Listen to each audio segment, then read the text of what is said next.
our last candidate for the evening is Attorney Michael Walsh. Michael is from the town of Westwood, and he is currently a select person there. So we want to welcome Michael to the Quincy Dems tonight. You have 15 minutes, and you have the floor. Thank you. Hi, Alicia. So thank you for Hi. having me. Thank you for having me, everyone. I'll just start with some basic information. So I happen to live in Westwood now, but I'm originally a Dorchester boy. Grew up in St. Gregory's Parish. And over time, I've made my way to West Roxbury. And then my wife and I, when our third child came along, we decided not to invest in the Boston Public Schools, but to move to Westwood. 2013, I became a select board.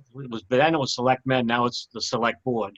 And I've served now. I just went reelected. I think it was the longest election in Westwood history. It went all the way from January until the end of June.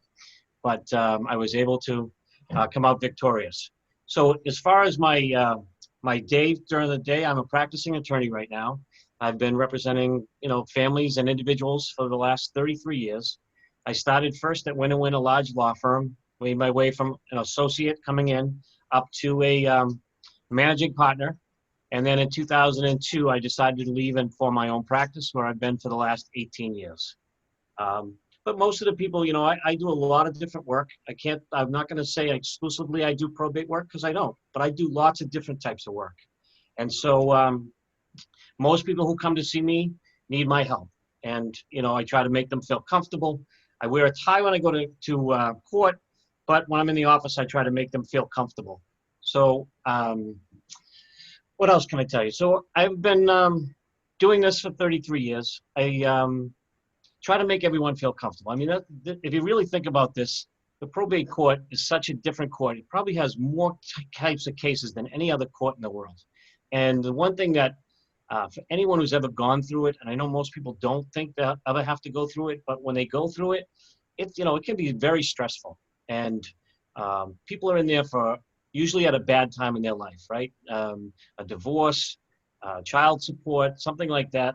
But let alone, nowadays we're getting more people in that court for guardianship over their adult parents who are no longer able to take care of themselves or coming in as a conservator. And there's a difference between both. But, in this race right now, we have 5 good people. But I think you need to have some knowledge about the courthouse and what happens. During COVID, we're going to have some very difficult times. Budgets are going to be cut. Where is that going to be, fixed? How can we do that? My job as a selectman actually kind of prepares me for this because we have to go through tough times. You have to know how to fashion a budget. You have to, believe it or not, you have to go downtown to the trial court, negotiate with the other probate registers to find out, how to get incentives and to talk to the Chief Justice, talk to the judges, and to be able to find out what the best way to move this court forward is. Now, right now, since COVID hit, I have been meeting with the judges during a Zoom call with the Norfolk County Bar Association, where I serve on their executive board. And we have this session every 2 weeks, to go through what's working, what's not working, what can we convey to the other practitioners who are not on the call. What can we do to try to make the court continue to function? Because now we have such a backlog of cases that we're not going to have any trials for months. Maybe even 6 to 7 months before those cases get back on for trial. Right now, the trial court is trying to figure out how do we get back to jury trials, right? I mean, if you think about that, how can you put people in a courtroom to be able to hear all the same evidence without distractions, without those things? And they're trying to come out with some guidelines, and the probate court is not going to be any different. So I think, the experience that I've gained from being a practicing attorney, part of the Norfolk County Bar Association. I also serve on the Norfolk County Advisory Board, right? So we are one person from every single city and town. Chuck Phelan is from Quincy, and we sit on that board, and we advise the county commissioners on their budget, on where we think the cuts need to be made, how do we keep the Norfolk County Aggie School, above budget and not having to cut teachers. Those are all the things that, I've learned as a volunteer, because it really is a volunteer basis that you do these things. In the last 2 years, I've also stepped up. I am on the Massachusetts Municipal Select Board Association. So what is that? That is a board that meets with one representative from each county to sit on that board and advise the Massachusetts Municipal, it's all the cities and towns under that umbrella, and they get together and they try to decide policies for the State House, whether or not it's education funding or whether it's housing funding. Those are the types of things that we do at least once a month. And there are several seminars that go on through the year. We pick the speakers, we pick the topics that are going to be discussed. All of those things are what I've done in the past. Now, 15 minutes is a lot of time. I could tell you all the things, maybe I could get through all the things that I've done, but I have a website and I could never remember all of them because, you know, I'm now 58 years old. I've done a lot of things. I'm a Rotarian, believe it or not, during COVID, because some of the Meals on Wheels people are not able to get out because they're afraid of COVID. I volunteered and stepped up to do that, but not because now it's COVID. As a select board member, I have not missed until this year, and I'll explain why in a second. I have not missed any event that the seniors have had in my town. And I don't just go there and walk around and say hello and shake hands. I actually roll up my sleeves, get behind the table, and serve them the food. And they're kind of disappointed that I don't like to sing all that much, but I do like to get behind the table and find out if they like mashed potatoes or if they don't like carrots, whatever they might like. And that's the type of things that I do. You know, probably my greatest quote from someone who's endorsed me came from my council on aging, because she calls me a real person as opposed to a politician. I'm not looking there to get votes. I'm not looking to do anything. I'm just there to help them. You know, my grandmother lived till she was 94 years old. So I learned to respect my grandmother. I went to her house and she had it right till the very end. And you know, she would come over and she'd say, Michael, have a shot of Irish whiskey with me. And I still have the last bottle in my cabinet. Never drank it, but you know, just little things like that. So I've learned to respect the elderly. And like tonight, I'll tell you a funny story. So tonight I was holding signs at Shore Drive and C Street. I'm sure everyone knows where that intersection is.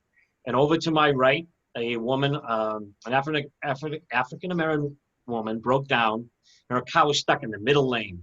So here I am standing there with signs. I let her go about 5 minutes, see if she was going to get the car started. She couldn't get it started. I unhitched my banner because I have a banner. It was a little windy tonight. I didn't want it to blow into traffic. Unhitched it, ran across the street. A couple guys jumped out to help me, and we pushed the car out of the way. I went back to holding my sign.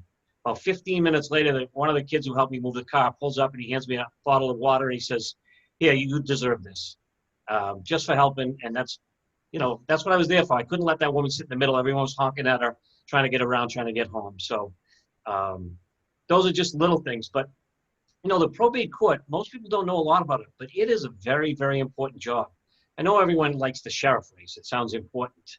But you're probably 1,000 times more likely to end up in probate court than you are in the custody of the sheriff.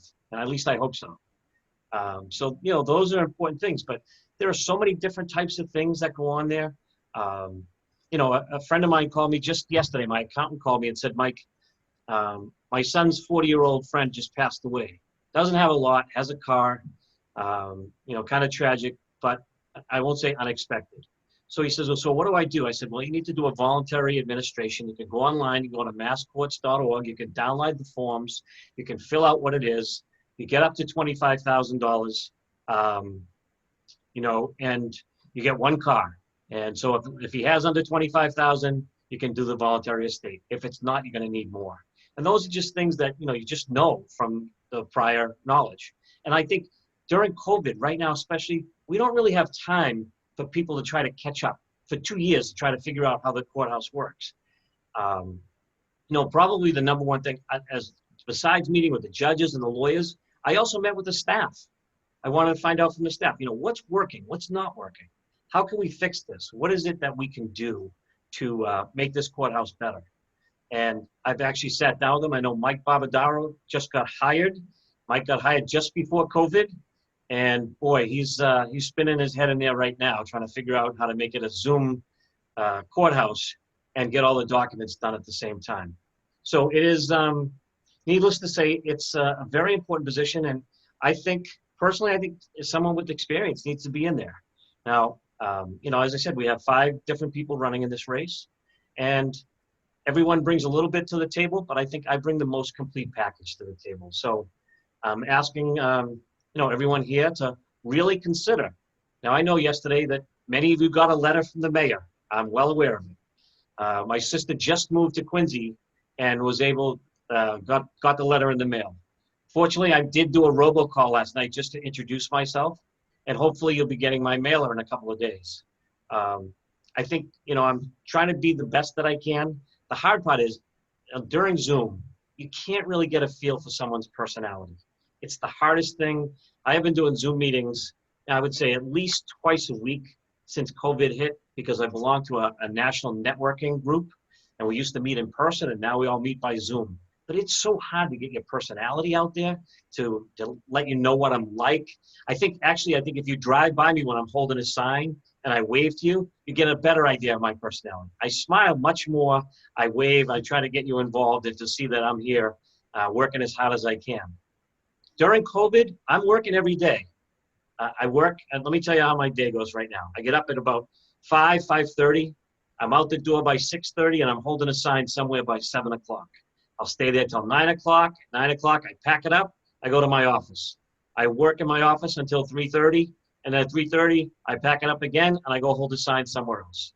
But I'm working full-time during the day, and have every single day since COVID. So mainly because my clients wouldn't put up with it. I mean, they need answers. They need answers from their lawyer. They need their cases to move along, and that's what I've been doing every day since COVID hit. So. Terrific. Michael, if I could, we Yes. have some members that may have some questions for you, and I'm we happy have just over 3 minutes left. Sure. So if any of you want to ask Mike a question, he's available. Okay, so we have two people who have come up with questions. The first is Marla Golden, so I'm going to unmute her for that, but she's also put it in the chat. Hi, I'm just wondering what your biggest priority is in regards to the probate court right now. What is the biggest thing you want done and seen? All right, so are you talking with COVID or without COVID? Is that? Because let's start with both. So the number one priority right now is to keep everyone safe who has to come to that courthouse. That's the number one thing. We have to keep everyone safe. We have to keep the judges safe. We have to keep the staff safe. I don't know if people know this, but right now the staff is split in half. Right, there's half staff, and they're supposed to come back soon. I think around September 1st, September 2nd, they're supposed to come back to a full staff. But people are coming in and out of that courthouse. What most people don't know is the housing court is supposed to go into that same building on Fridays on the third floor. So it's trying to figure out how to make that court less physically required to be there. That's the number one thing.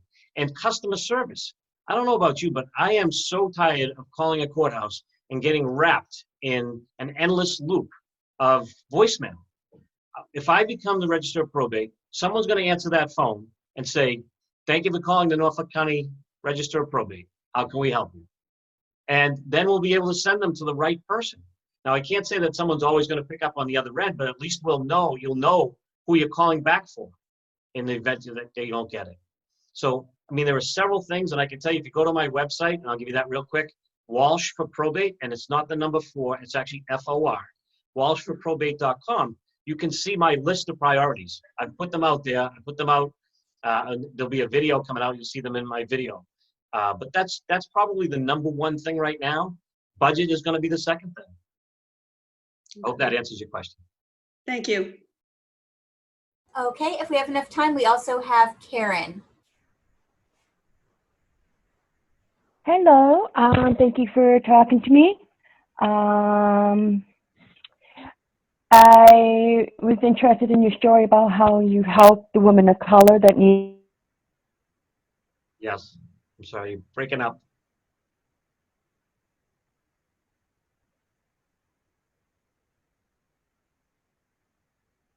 Okay, I think I might be sorry. I think we're about out of time for the questions, Alicia. Proportionate amount of people of color with disabilities are not being serviced by the probate court. What would you do to ensure that people of color with disabilities are getting the services and the care that they need at the probate court? So there are lots of different things. Michael, before you begin, Okay. thank you for that, Karen. He has about 30 seconds left, so I want to have your question answered and give you an opportunity for your closing remarks. Thank you, Michael. Okay. So a lot of the work that I do is helping people that are disabled get on Social Security disability benefits and guardianships, taking care of the kids that have autism, et cetera. But so I'm personally in Westwood trying to change the name of the the Disability Commission to the Ability Assistance Commission, because I think it kind of creates a wrong connotation. I think the access is going to increase. I'm going to engage people that practice in this field all the time. I have a couple of people in my own town that run that commission, and I'm always working with them in our town to try to make even trails accessible to handicapped people. And I hope that answers your question quickly enough, but it's working with people to try to figure out how to make them feel comfortable and getting them the services they need. Does that answer your question? Thank you. We'd like to now give you the opportunity to have your closing remarks, but we sincerely want to thank you for attending tonight's meeting with the Quincy Dems. It is much appreciated. Thank you. The floor is yours. Well, thank you. So I find it somewhat crazy for me, but if you remember, I started my first speech with the Quincy Democrats, and because I'm not doing anything on Thursday night like some of the others, this is my last one, my last Zoom meeting, if you will, before the election. So, I'm a hard worker. I have the endorsement from almost all of the past presidents, except for the present registrar, because he needs all the votes out of Quincy. I have the recommendation of the past presidents of the Norfolk County Bar. 1, because they know me. 2, because they know my competence level. And 3, because they know that I'm a good person. And they need somebody in there. The staff wants somebody in there. The judges want somebody in there who knows the court system, who can reach out the first day, can step up to the counter when someone is out and understand what they're talking about. I say this all comes from the fact that my father's a retired Boston police officer. He's been part of giving back to the community. At this point in time, I'm 58 years old. I am giving back to the community. I actually have to give up my practice. I'm not looking for a job. I'm not looking to pad my resume. This is going to be the capstone of my career. Practicing for 33 years now. I think I can do the best for the courthouse out of all of the candidates. I think I'm probably the most compassionate person, but it doesn't really show on Zoom. I think that's part of the legal training you get when you go to law school. The old joke was the lawyers don't have a heart, but we really do. And so I'm asking for your vote on September 1st, or if you do by early voting, or by absentee or early voting ballot, or early voting, which you can start to do on the 22nd. Any way that you can vote for me. I know I have an uphill battle because there are 3 candidates in Quincy, and I'm hoping that I can at least convince you that this is an important position that really needs someone who knows and someone who can handle the job from day one. We don't have time, especially with COVID, to wait for someone to get up to speed. We just don't have it. And I'm asking for your vote. My name is Michael Walsh. I will see you on the streets of Quincy, probably wave into your traffic, and don't be afraid to beat back and say hello. Awesome. Thank you so very much for joining us tonight, Michael.